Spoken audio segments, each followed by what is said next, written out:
गांव बोहर का नाम सुनते ही लोगों की आंखों में डर की लकीरें खिंच जाती है रे, क्योंकि इस मिट्टी ने जन्म दिया एक ऐसे लड़के को जो उम्र में भले ही छोटा था पर खून में बारूद भरा हुआ था। तुम हरियाणा या दिल्ली से हो तो नाम तो सुना ही होगा, सुमित प्लोट्रा।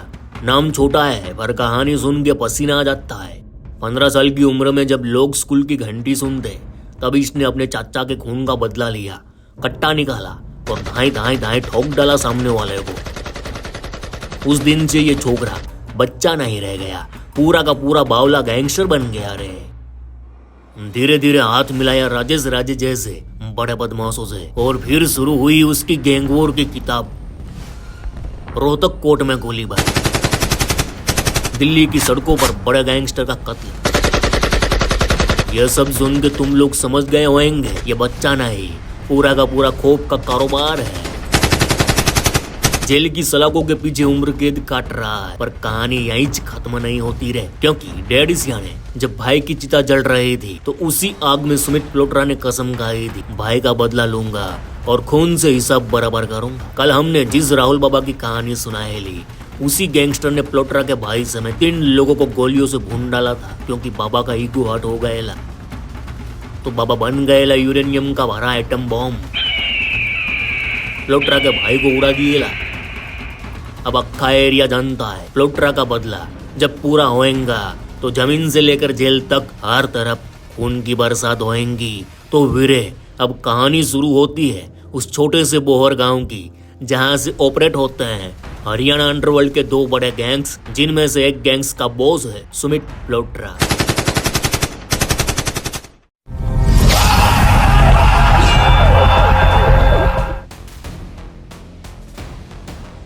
कैम छो मजा मार रहा मामा। हरियाणा के रोहतक से कोई 5 किलोमीटर दूर एक गांव बसा है बोहर। इसी बोहर गांव की तंग गलियों में आज से कोई 2 दशक पहले सुमित प्लोट्रा खेला करता।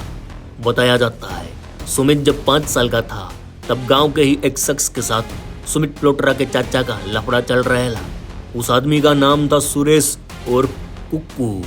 इधर सुमित अपने चाचा का लाडला, चाचा भतीजे में गजब का प्यार।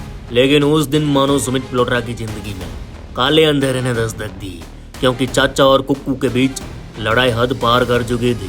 दोनों के बीच तुत्तू में खून खराबे तक पहुंच गई और कुक्कू ने सुमित के चाचा को मौत के घाट उतार दिया। उधर चाचा की हत्या से छोटा सा सुमित कसम खाता है कि जब तक अपने चाचा की हत्या का बदला नहीं लूंगा चैन से नहीं बैठूंगा। लेकिन छोकरा था अभी छोटा, लेकिन उसका जिगरा बड़ा था। जैसे जैसे उम्र बढ़ती गई बदले की वो आग लावा बन गई और एक दिन अपने ताऊ के लड़के दिनेश के साथ मिलकर प्लान बना डाला कुक्कू को ठोकने का। दोनों ने कट्टे का इंतजाम किया। वह साल था 2011 का। सुरेश और कुक्कू अपने अड्डे पर बैठे ला। दिनेश और सुमित वहां जा पहुंचे।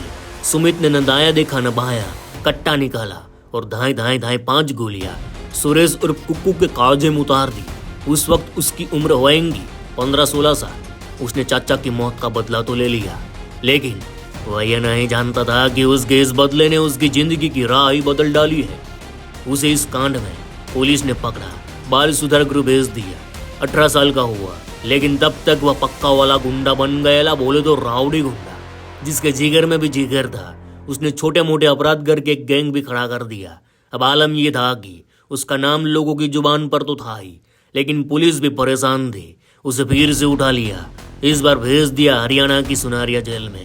यहाँ उसकी मुलाकात होती है राजेश राजे से। राजे बोले तो बोहर गांव का सबसे खतरनाक गैंगस्टर माना जाता था।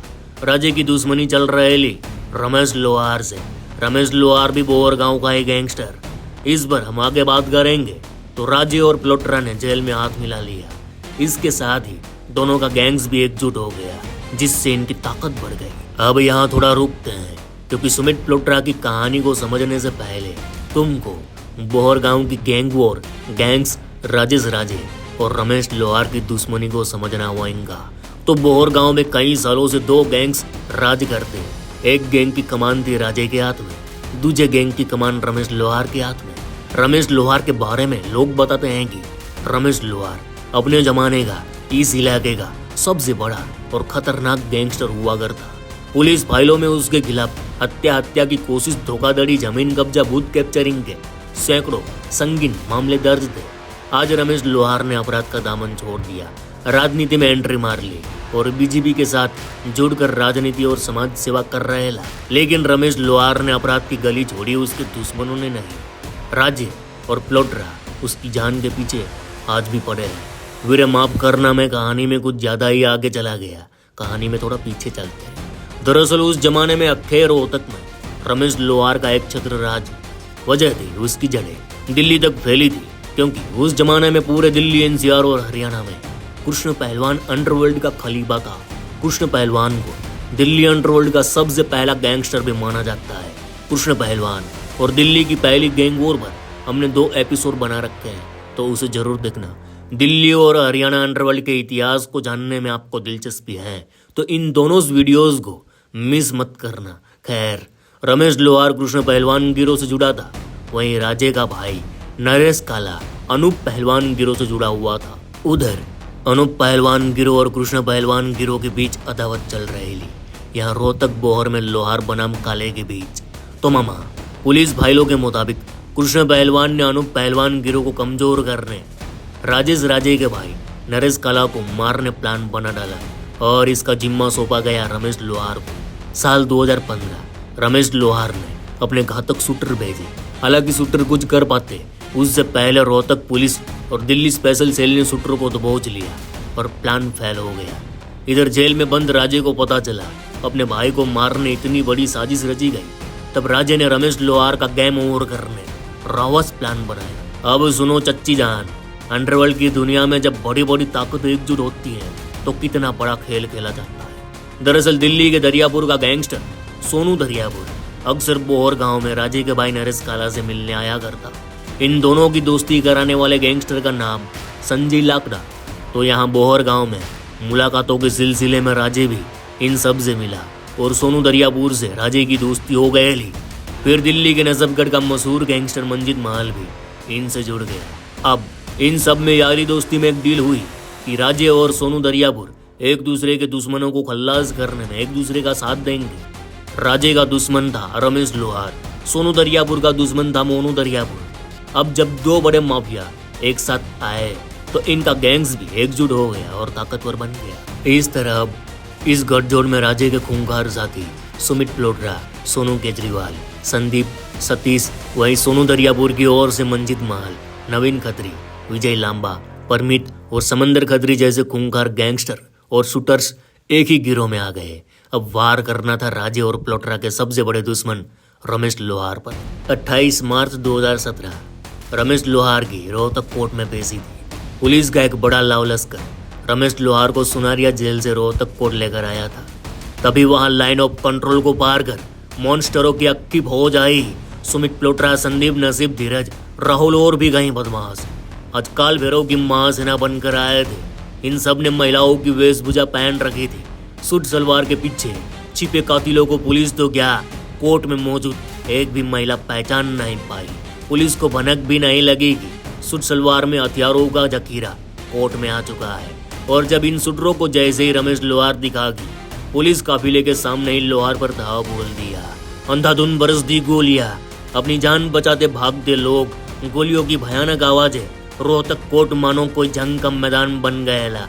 लेकिन किस्मत का धनी रमेश लोहार इस भयानक गोलीबारी में भी बच गया। जख्मी हुआ था, बच गया, लेकिन रमेश लोहार का एक साथी संजीत गोलियां लगने से मारा गया। कुछ पुलिस वाले जख्मी हो गए। तब इस वारदात ने पूरे हरियाणा में हल्ला मचा दिया था। पुलिस सुरक्षा पर कई सवाल खड़े हुए कि न्याय के मंदिर में जब गैंगस्टर गोलियां बरसा सकते हैं तो आम जगहों पर लोग कैसे सुरक्षित रहेंगे। लेकिन अभी तो रोहतक का खून ठंडा भी नहीं हुआ था कि ये सारे गैंग लॉर्ड पहुंच जाते हैं राजधानी दिल्ली। 16 अप्रैल 2017 लोहार पर हमला करने वाले सारे शूटर्स सोनू दरियापुर के अड्डे पर पहुंच चुके थे और अपने दूसरे सबसे बड़े टारगेट को नॉक करने हथियार लोड कर रहे थे। दूसरा सबसे बड़ा टारगेट था सोनू दरियापुर का जानी दुश्मन मोनू दरियापुर और उसे गोलियों से भून देते हैं। मोनू दरियापुर की हत्या ने उस वक्त पूरे दिल्ली अंडरवर्ल्ड को हिलाकर रख दिया था। तो मोनू दरियापुर की हत्या मामले में सुमित प्लोट्रा पकड़ा जाता है, तिहाड़ जेल भेज दिया जाता। उधर रमेश लोहार अपराध से राजनीति में उतर चुका और लोहार गैंग का नया लीडर आ चुका राहुल बाबा। कौन था राहुल बाबा, कैसे वह सुमित प्लोट्रा के भाई अमित उर्फ मोनू समेत दो साथियों को मौत के घाट उतार देता है। ये सारा कुछ जानने के लिए आप इस वीडियो को देख सकते हैं। सुमित मल्होत्रा का बदला अभी अधूरा है, वह जेल में है। हमने सोनू दरियापुर हत्याकांड की कहानी पूरी नहीं बताई क्योंकि सोनू दरियापुर और मोनू दरियापुर को अंडरवर्ल्ड में जय वीरू कहते थे, लेकिन एक लड़की की वजह से दोनों जानी दुश्मन बन बैठे। सोनू दरियापुर के पहले हमले में मोनू दरियापुर 7-8 गोलियां लगने के बावजूद कैसे जिंदा बच निकला था और फिर दूसरे हमले में क्यों मारा गया। तो दरियापुर के सोनू मोनू और मियावली सुटावट की कहानी आपको झकझोर कर रख देगी क्योंकि इस कहानी में खून खराबा ही भरा हुआ है। तो नेक्स्ट एपिसोड इस पर आएगा।